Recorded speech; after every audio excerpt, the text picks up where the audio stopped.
Dustland drifter finds a hidden unclaimed bride and sets her on a new path. The sun burned like a cruel master across the endless wasteland, turning the cracked earth into a furnace that could bake a man's bones. Marcus Chen had been walking for 3 days straight, his water bottle nearly empty and his boots worn down to almost nothing. The Dustland stretched in every direction, a graveyard of what used to be civilization before the Great Collapse. 20 years ago, Marcus wasn't like most drifters who wandered these dead lands looking for scraps and trouble. He had a purpose, even if that purpose seemed foolish to everyone else. He searched for people who needed help, folks trapped in bad situations who couldn't escape on their own. Some called him crazy. Others called him a saint. Marcus just called himself a man trying to do right in a world gone wrong. The settlement of Bitter Creek appeared on the horizon like a mirage, its rusty buildings and smoking chimneys wavering in the heat. Marcus had heard stories about this place during his travels.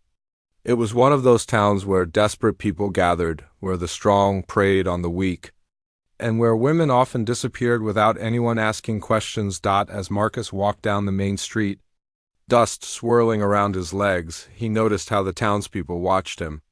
Men stepped aside with suspicious glares, while women hurried their children indoors. The settlement had the feel of a place where strangers weren't welcome and trouble was always brewing just beneath the surface.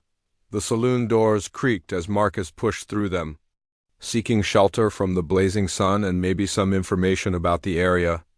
The inside was dim and smoky, filled with the smell of cheap whiskey and unwashed bodies. Conversations died as he entered, and every eye in the place turned to study the newcomer. Marcus approached the bar, where a large man with scarred hands was cleaning glasses with a dirty rag. "Water, if you have it," Marcus said quietly. "And maybe some food." The bartender looked him up and down, taking in the worn clothes, the careful way Marcus moved, and the old revolver at his hip. "Water's expensive here, stranger?" "Food costs extra. I can pay."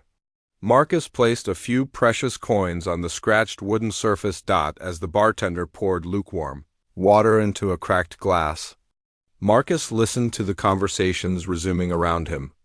Most of it was the usual wasteland talk about trade routes and radiation levels.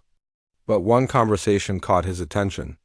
"Old man Garrett's been keeping that girl locked up for months now," a grizzled prospector was saying to his companion. "Claims she's his mail-order bride, but nobody's seen hide nor hair of her since she arrived." "Ain't our business," the other man replied nervously. "Garrett's got enough firepower to level half this town. Nobody's gonna cross him over some woman." Marcus kept his expression neutral, but his jaw tightened. He had encountered men like this Garrett before, predators who used the lawlessness of the wasteland to control and abuse others. The collapse of society had created a world where might made right, and innocent people often suffered for it. After finishing his meager meal, Marcus wandered through the settlement, getting a feel for the place. Bitter Creek was typical of post-collapse towns, a collection of salvaged buildings, jury-rigged power systems, and desperate people trying to survive another day. But unlike other settlements, this one had an undercurrent of fear that seemed to center around a large compound on the eastern edge of town. The compound was surrounded by high walls topped with razor wire and guarded by men carrying military-grade weapons. Marcus counted at least 6 guards on the visible posts, all of them alert and professional. This wasn't some ramshackle operation run by common bandits. Someone with serious resources and organization had built this place. As evening approached, Marcus found a small boarding house where he could rent a room for the night. The elderly woman who ran the place seemed nervous when he mentioned staying more than one night, but she took his money and showed him to a cramped room with a single window overlooking the main street. That night, as Marcus lay on the thin mattress listening to the sounds of the settlement settling down for sleep, he thought about the conversation he had overheard in the saloon. Mail-order brides weren't uncommon in the wasteland. Women from devastated areas sometimes agreed to marry men in more prosperous settlements, trading their freedom for safety and shelter. But the system was ripe for abuse, and Marcus had seen too many cases where these arrangements became little more than slavery. The next morning, Marcus began his investigation in earnest. He visited the settlement's small market, chatting with vendors and learning more about the local power structure. It didn't take long to piece together the story of Thomas Garrett and his mysterious bride. Garrett had arrived in Bitter Creek 5 years ago, with a convoy of well-armed men and enough supplies to establish himself as the settlement's unofficial leader. He claimed to be a former military officer who had survived the collapse by taking control of a government supply depot. Whether that story was true or not, he certainly had the resources and manpower to back up his authority. 3 months ago, a young woman had arrived in town, supposedly Garrett's mail-order bride from a settlement back east. Several people remembered seeing her that first day, a small, dark-haired woman who looked scared and kept her eyes down. Since then, nobody had seen her outside the compound walls. Marcus spent the afternoon observing the compound from various vantage points around town. The security was impressive, with guards rotating shifts and cameras mounted at strategic locations. But Marcus had learned during his years in the wasteland that every fortress had weaknesses. And every tyrant eventually made mistakes. His opportunity came that evening when he overheard two of Garrett's men talking in the saloon about a supply run they were planning for the next day. Half the guards would be leaving with a convoy to trade with another settlement, significantly reducing the compound's defenses. Marcus knew he had to act fast. If this woman was truly being held against her will, she might not survive much longer. The wasteland was full of stories about women who simply vanished when their captors grew tired of them as midnight approached. Marcus prepared for what might be the most dangerous rescue attempt of his career. He checked his equipment, rope, lockpicks, his revolver, and a small knife. He had learned long ago that violence should always be the last resort. But sometimes it was the only language that cruel men understood. The compound's walls were 12 feet high. But Marcus had climbed worse obstacles in his time. He chose a section on the north side where shadows from nearby buildings would provide cover. The razor wire at the top required careful navigation, but Marcus had gloves thick enough to handle it safely, dropping silently into the compound's courtyard. Marcus pressed himself against the wall and listened for any sign that his entry had been detected. The only sounds were the distant conversations of guards on the far side of the complex and the low hum of a generator somewhere. In the main building, the compound consisted of several structures, a main house, storage buildings, and what looked like barracks for Garrett's men. Marcus moved carefully from shadow to shadow, checking each building for signs of where a prisoner might be kept. He found what he was looking for in a small outbuilding behind the main house. Unlike the other structures, this one had bars on its single window and a heavy lock on the door. As Marcus approached, he could see a faint light coming from inside. Peering through the barred window, Marcus saw her. A young woman, probably in her early 20s, sat on a simple cot reading a book by the light of a small oil lamp. She had long, dark hair and wore a simple dress that had seen better days. Even in the dim light, Marcus could see the sadness in her eyes. Marcus tapped gently on the window frame, causing the woman to look up in alarm. He held a finger to his lips, signaling for quiet, then whispered, "I'm here to help you. Are you being held here against your will?" The woman's eyes widened with a mixture of hope and fear. She approached the window cautiously, clearly torn between the possibility of rescue and the fear of making her situation worse. "Who are you?" she whispered back, her voice barely audible. "My name is Marcus. I heard you might need help. Are you Garrett's bride?" The woman's face twisted with disgust and anger. "I'm nobody's bride. He tricked me into coming here with promises of honest work and a safe place to live. When I arrived, he told me I belonged to him now, that I had to earn my keep by being his woman." Marcus felt the familiar anger rising in his chest, the righteous fury that drove him to seek out people like Garrett and stop them from hurting innocent victims. "How long have you been locked up?" 3 months. I tried to escape once, but his men caught me and brought me back. Garrett said if I tried again, he'd sell me to the slavers who worked the northern territories. The threat of being sold to slavers was one that Marcus took very seriously. The northern territories were controlled by brutal gangs who treated human beings like livestock. working them to death in radioactive mining operations or worse. It was a fate that no one deserved, especially not this young woman who had simply been looking for a better life. "What's your name?" Marcus asked. "Elena Vasquez. I came here from New Sacramento after my family died in a raider attack. I had nothing left, and Garrett's advertisement promised good work and protection." Marcus studied the L. The second day of their journey began with the distant sound of engines echoing across the wasteland.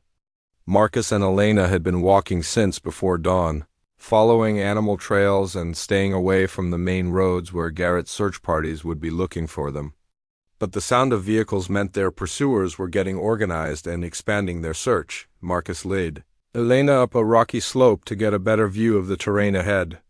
From their elevated position, they could see 3 dust plumes moving across the desert, each one marking a search vehicle methodically combing the area. The vehicles were still several miles away, but they were moving in a pattern that would eventually bring them close to Marcus and Elena's position. "They're not giving up," Elena said, shading her eyes against the morning sun as she watched the distant search parties. Marcus studied the landscape, looking for the best route to avoid detection.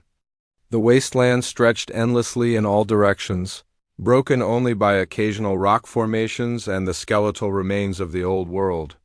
There was precious little cover for 2 people on foot trying to avoid mechanized pursuit. "Garrett's putting a lot of resources into this search," Marcus observed. "That tells me he's either very attached to you or very afraid of what might happen if word gets out about how he treats women." Elena's expression darkened. "Probably both. He told me I was special, that he had big plans for me. I think he's been building up some kind of reputation as a respectable leader, and having his bride escape would damage that image." Marcus nodded grimly. Men like Garrett often cared more about their reputation than the people they hurt. The collapse of civilization had created opportunities for predators to reinvent themselves as leaders and heroes. But their true nature always showed through eventually. They continued south, using the broken terrain to mask their movement while staying alert for any sign of pursuit. The heat was already building, and Marcus rationed their water carefully. He knew the location of several water sources along their route, but reaching them safely would require careful timing and a lot of luck. Around midday, they took shelter in the shade of a rusted water tower left over from before the collapse. Elena was holding up well, but Marcus could see the strain of their flight beginning to show in her face. She had been a prisoner for 3 months, and her physical condition wasn't ideal for crossing the wasteland on foot. "Tell me about Haven's Rest," Elena said as they shared a small meal of dried meat and stale crackers. "What's it like?" Marcus smiled for the first time since their escape began. "It's different from places like Bitter Creek. The people there actually care about each other. They've built something good in the middle of all this chaos." He described the settlement as he remembered it from his last visit 2 years ago. Haven's Rest was built around a natural spring that provided clean water, and the residents had worked together to create farms and workshops that supplied most of their needs. More importantly, they had established a code of laws that protected everyone equally, regardless of their strength or resources. "The leader is a woman named Sarah Chun," Marcus continued. "She was a doctor before the collapse, and she's dedicated her life to helping refugees and people who've been hurt by the wasteland's brutality. If anyone can help you start over, it's her." Elena listened intently, and Marcus could see hope beginning to replace some of the fear in her eyes. For 3 months, she had been trapped in a situation with no apparent way out. Now, for the first time, she could envision a future beyond mere survival. Their conversation was interrupted by the sound of an engine, much closer than the others they had been hearing. Marcus carefully peered around the base of the water tower and saw a single motorcycle approaching their position. Kicking up a trail of dust as it navigated the rough terrain, the rider was one of Garrett's men, a lean figure in military-style clothing with a rifle slung across his back. He was following their tracks, and he was good at it. Marcus realized with a sinking feeling that they had underestimated their pursuers' tracking abilities. "Stay here and stay." "Quiet," Marcus whispered to Elena. "I'll handle this." Marcus checked his revolver and moved to intercept the tracker before he could get close enough to spot Elena. The wasteland had taught Marcus that sometimes violence was unavoidable, but he always tried to find another way first. He stepped out from behind the water tower just as the motorcycle rider spotted the tracks leading to their hiding place. The man brought his bike to a stop and reached for his rifle, but Marcus was already moving, closing the distance between them with surprising speed. "Easy there," Marcus called out, his hand resting on his gun but not drawing it yet. "No need for anyone to get hurt?" The tracker was young, maybe 25, with the hard eyes of someone who had seen too much violence. He kept his rifle pointed at the ground but ready to raise it quickly. "Where is she?" he demanded. "Where's who?" Marcus replied, still moving slowly forward. "Don't play games, old man. Thomas Garrett wants his property back, and he's willing to pay good money for information about where she went." The word property hit Marcus like a physical blow. This young man spoke about Elena as if she were a piece of equipment or livestock, not a human being with her own thoughts and feelings. It was exactly the kind of thinking that had turned the wasteland into a place where the strong preyed on the weak without mercy. "She's not property," Marcus said quietly. "She's a person who deserves to make her own choices about her life." The tracker laughed harshly. "Choices? In this world? Come on, old-timer. We all do what we have to do to survive. Garrett provides security and resources. In exchange, people serve his needs. It's a simple transaction." Marcus had heard this justification countless times from raiders, slavers, and petty tyrants across the wasteland. They always found ways to make their cruelty sound reasonable, as if exploiting others was just another survival strategy. "Some things are worth more than survival," Marcus replied. "Things like dignity, freedom, and the right to choose your own path." The tracker's patience was running out. He started to raise his rifle, but Marcus was faster. Years of surviving in the wasteland had honed his reflexes to a razor's edge. His revolver was in his hand and aimed before the younger man could bring his weapon to bear. "Drop it," Marcus said calmly, for a moment. The two men stared at each other across the dusty ground, each calculating their chances. Then the tracker slowly lowered his rifle and set it on the ground. "Garrett's not going to stop looking," the young man said. "He's got enough men and vehicles to search every square mile between here and the southern settlements. You can't run forever." Marcus kept his gun trained on the tracker while he considered his options. Killing the man would eliminate one pursuer, but it would also tell Garrett exactly where they were when his scout failed to report back. On the other hand, letting him go would give away their position just as surely. "What's your name?" Marcus asked. "Jake Morrison." "Well, Jake Morrison, I'm going to give you a choice. You can go back to Garrett and tell him you lost our trail, or you can come with us and learn what it means to live free instead of serving a tyrant." Jake looked genuinely surprised by the offer. "You're serious? You'd trust me after I was hunting you?" "Everyone deserves a second chance," Marcus replied. "But you need to decide right now. Are you the kind of man who helps people or the kind who hurts them?" Jake was quiet for a long moment, looking at his rifle on the ground and then back at Marcus. Something in his expression suggested he was wrestling with doubts he had been carrying for a long time. "I never wanted to hurt anyone," he said finally. "When I signed on with Garrett, he said we'd be protecting settlers and keeping the peace. But lately, it's been more about controlling people and taking what we want." Elena emerged from behind the water tower, having heard enough of the conversation to understand what was happening. Jake's eyes widened when he saw her, and Marcus could see the young man struggling with conflicting emotions.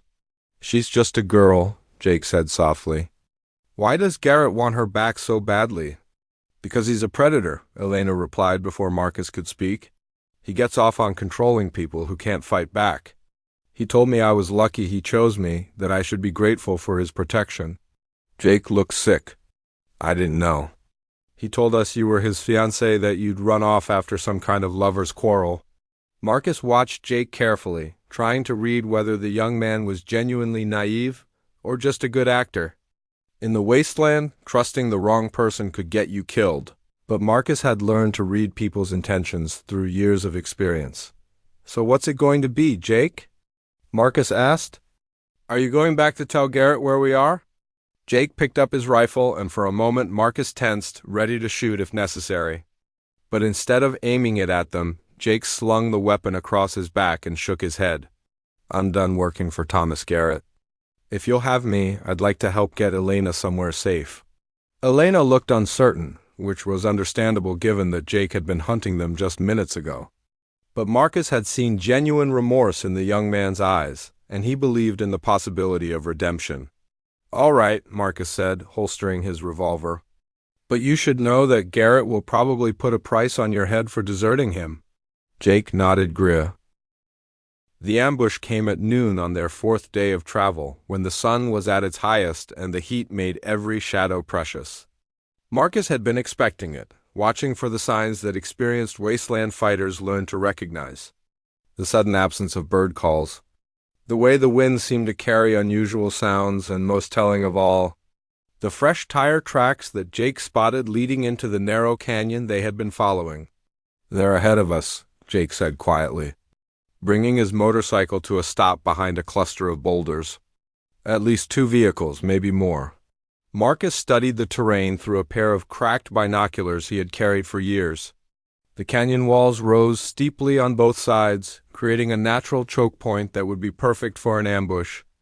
But it was also the most direct route to their destination, and going around would add days to their journey while exposing them to other search parties.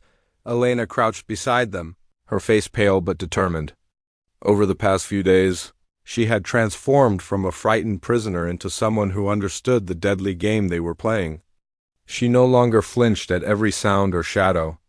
And Marcus had noticed her paying careful attention to everything he and Jake taught her about survival in the wasteland. How many men do you think are waiting for us? She asked. Marcus swept his binoculars across the canyon walls, looking for the glint of metal or any movement that might reveal hidden positions. Hard to say.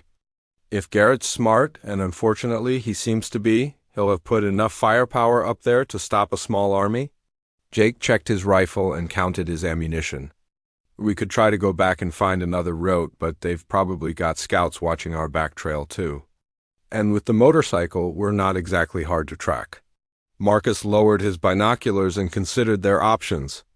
Every choice carried serious risks, but staying in their current position wasn't really a choice at all.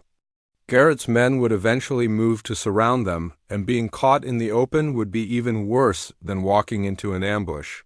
There's a third option, Marcus said finally. We leave the motorcycle here and go up the canyon wall on foot. If we can get above them, we might be able to turn the tables. Elena looked up at the steep, rocky slope that rose beside them. It was a difficult climb even for someone in good physical condition, and she had spent 3 months as a prisoner with little exercise or proper nutrition. But she nodded without hesitation. I can make it, she said simply. Jake looked less certain about abandoning his motorcycle, which had been their main advantage in staying ahead of their pursuers. But he also understood that mobility meant nothing if they were walking into a trap. All right, he agreed reluctantly. But if we're doing this, we need to move fast. They won't wait forever for us to show up.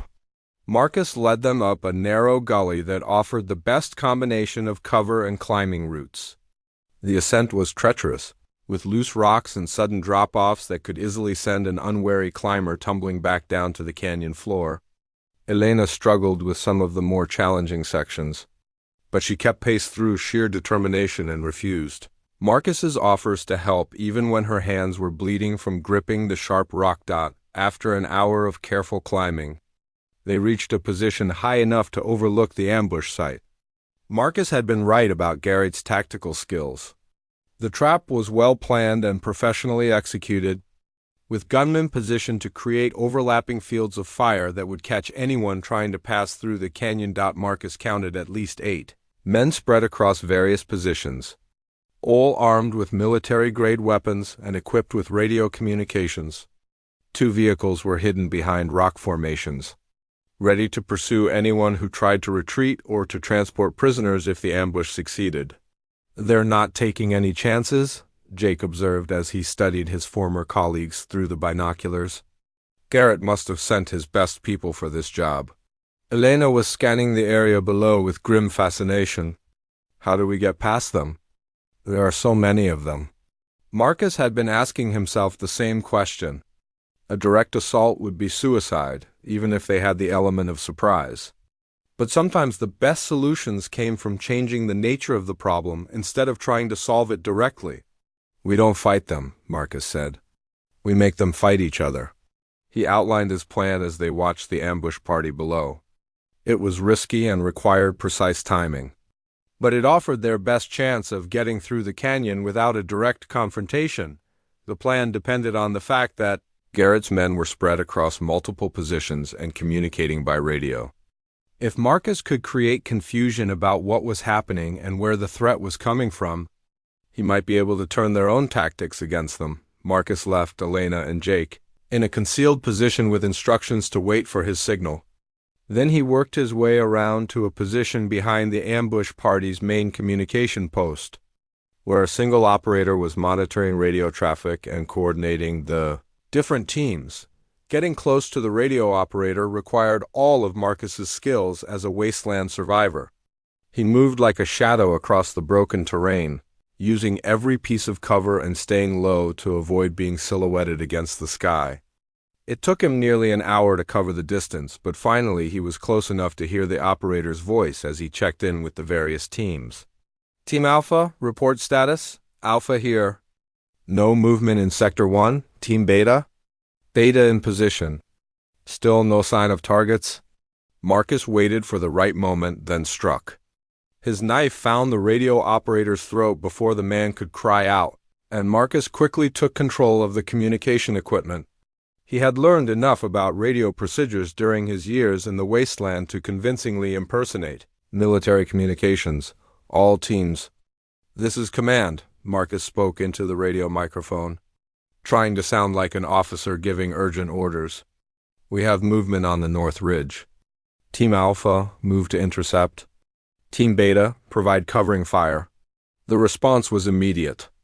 Marcus could see men moving from their concealed positions, following what they thought were orders from their commander.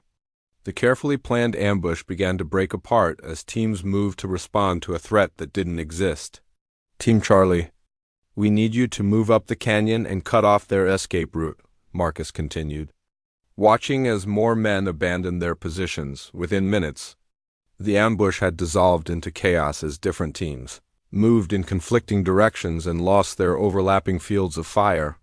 Some of the men were starting to question their orders, but the confusion bought Marcus the time he needed. He fired a shot into the air, which was the signal for Elena and Jake to begin their descent toward the canyon floor. While Garrett's men tried to figure out where the shot had come from and what it meant, the three fugitives would have a brief window to pass through the disorganized ambush site. Marcus abandoned the radio position and began working his way back toward his companions, moving quickly but carefully across the treacherous terrain. Behind him he could hear confused voices as Garrett's men tried to reestablish communication and figure out what had gone wrong with their ambush. Elena and Jake were already moving down the canyon wall when Marcus reached their position. Elena was pale and clearly exhausted from the climbing, but she was keeping up and following Jake's lead as he picked the safest route down the steep slope. How much time do we have? Jake asked as Marcus caught up with them. Not much, Marcus replied. They'll figure out what happened soon enough, and then they'll be looking for us. They reached the canyon floor just as the confusion above began to resolve into organized pursuit. Marcus could hear engines starting and voices shouting orders as Garrett's men regrouped and began searching for their escaped targets. The motorcycle was where they had left it, hidden behind the boulder cluster. Jake got the engine running while Marcus helped Elena climb on behind him. There was no time for subtlety now.